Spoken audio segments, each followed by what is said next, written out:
Today I thought we would look at a really simple, elegant and very popular tool for getting the most out of any creative process, and that is how to give great feedback.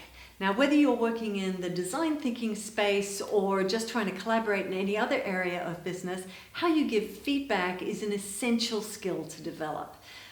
We've all been there. You come up with an idea, you're all working together, you've got some idea and it's kind of half-formed, and you put it out there knowing it needs work, and then you hear those dreaded words from the back of the room somewhere with somebody saying, well, just to play devil's advocate, and whack. You feel completely crushed.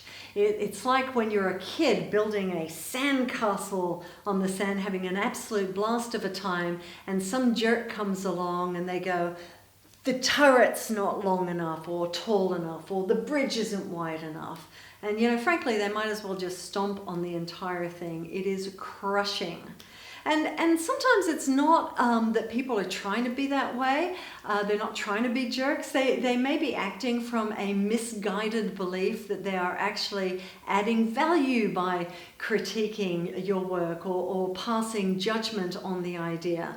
But even though that can be true later in the process, it's the Edward de Bono's black hat phase, it is almost never true at this early phase. At this early phase, you've got to be building, and to critique something that drastically, to play devil's advocate at this phase, is just destructive. And all it does is make the person whose idea it is feel defensive, or it makes them shut down or check out completely.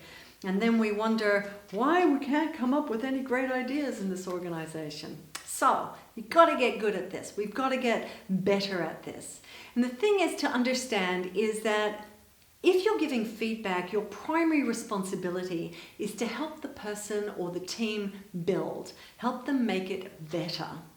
And the irony is that the way that you do this can have as much of an impact on the shape of the final idea as the original concept itself.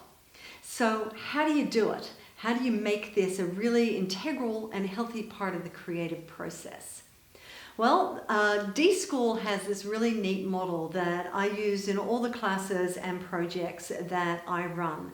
And it is basically a classic 2x2, a 4-quadrant square. And it has 4 segments, right? The first one is something that you love about the idea, or that you like, that is specific to the idea. Then something that you want to change. Then something that you're wondering, questions you might have, and finally ideas that you might have. So it goes, I love, I wish, I wonder, and what if. And the way that you use it is that your cost of entry is to name something specific that is already working, something specific that you like or love or respond positively to. And then you go and you can pick any one of the other 3. So for example, if you've got, somebody's got this broader context about developing the organization's cafe, you could have I love the idea or the concept of having a dedicated creative space and tools set up in the organization's cafe, in the company cafe. And I wish there was a way that we could leave it up in between working periods. We could leave it up for a couple of weeks at a time. Or, and I wonder who would actually use it. Or, and what if we could install electronic walls, visual walls that retained images of the work that we were doing, and then stored them so that we could just fire them up whenever we needed them, but other people could use it in the meantime. So it's a positive cycle that does nothing but build. And what happens when people use this is profound. Because they're not afraid of being shut down, people become much braver about the ideas that they're willing to proffer.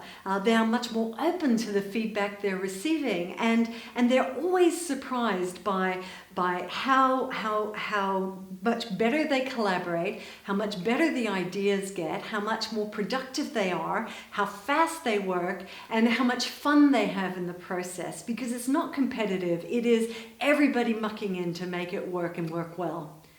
So when you are working collaboratively, when you are working with yours or anybody else's ideas, remember that if you're giving feedback, your role, your responsibility is to help them make it better, help them build. And if you are interested in even more tips and tricks about working in the design thinking or wicked problem space, then please come to my website, mofox.com, and download my free ebook, Stick It, Mo's Pros Guides to some classic design thinking tools, or sign up for my newsletter where I do videos like this every couple of weeks and send useful stuff out, or just follow me on LinkedIn. Either way, see you soon.